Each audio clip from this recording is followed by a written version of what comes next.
Hello, this is Chantel Harris, your school counselor here to give you another Tier 1 lesson. So today we're going to talk about feelings.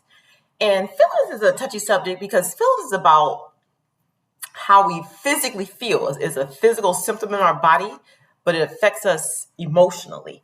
Now, when we talk about feelings, the thing that we need to focus on is how to regulate how we feel. Because sometimes when we have those high, intense, or negative emotions, they can get out of whack, and then that can get us in trouble. So what can we do to help calm ourselves down when we feel very explosive, like we're just angry and just want to react? How can we calm ourselves down? Okay, so the first step is learning how to identify how you feel.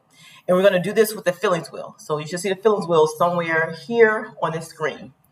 And in the first part of the wheel, you're going to see what I call the primary emotions, like happy, sad, mad, angry, anxious. Okay. And then the outer part, it gives more description to those feelings, each of those feelings. So what I want you all to do right now is look at the wheel and tell me, what are you feeling right now in the moment? Are you happy, scared, sad, nervous, anxious? And then go a little deeper and look on that second tier of the wheel and give more description of what you feel. Okay.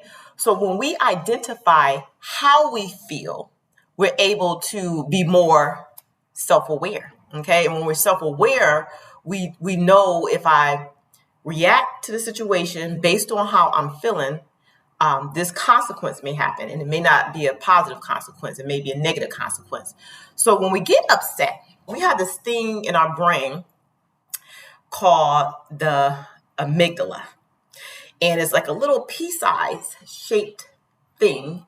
And that's where our fight, flight, or freeze response is. And what that means is when you get triggered by something that makes you emotional or upset or angry or flustered or sad, this little part in our brain says you need to either fight, you need to either run, or maybe just freeze. Okay, so it's like this survival mechanism that's in our brain. And in the past, that was necessary because in the past, when let's say we were cavemen, cave women, that was necessary because we lived out in the wild and there was no way, to really protect yourself. Maybe we didn't have like houses per se.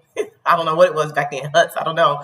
So we had to be on the fence and be ready to deal with whatever came up. Like if a wild animal came up, you have to be ready to fight. So it's got that, it's almost like it's not overreactive, but it's just ready to deal with whatever came up. As we evolved as human beings, that is still there, but it comes out when we're more stressed, in times of stress. And we either want to fight, we want to run, or we freeze. We don't know what to do. So just being aware of that helps us put things in perspective to help us be more aware. So when you are feeling, let's say, sad, or you're feeling angry, or you're upset, or you're emotional, I want you to refer back to this feeling wheel. And I'm going to put some of these wheels in your teacher's mailboxes so they can hang them around the room. Okay. And maybe give you guys a copy to keep in your agenda. Maybe staple it somewhere in the agenda so you can have it and refer back to it.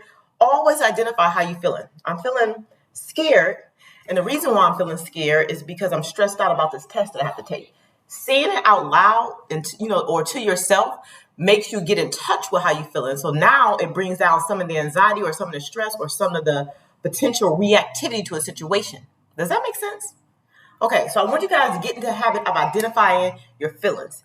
Next week, we're going to talk about how to deal with explosive emotions, like when we feel very angry and we react to certain things. We're going to talk about that, and I'm going to give you some techniques on how to deal with that. But this week, focus on identifying how you feel. Do at least 2 emotions from the emotion wheel, 1 from the center, where it's basic emotion, happy, sad, nervous, scared, and then look at the outer wheel to give another description of how you're feeling.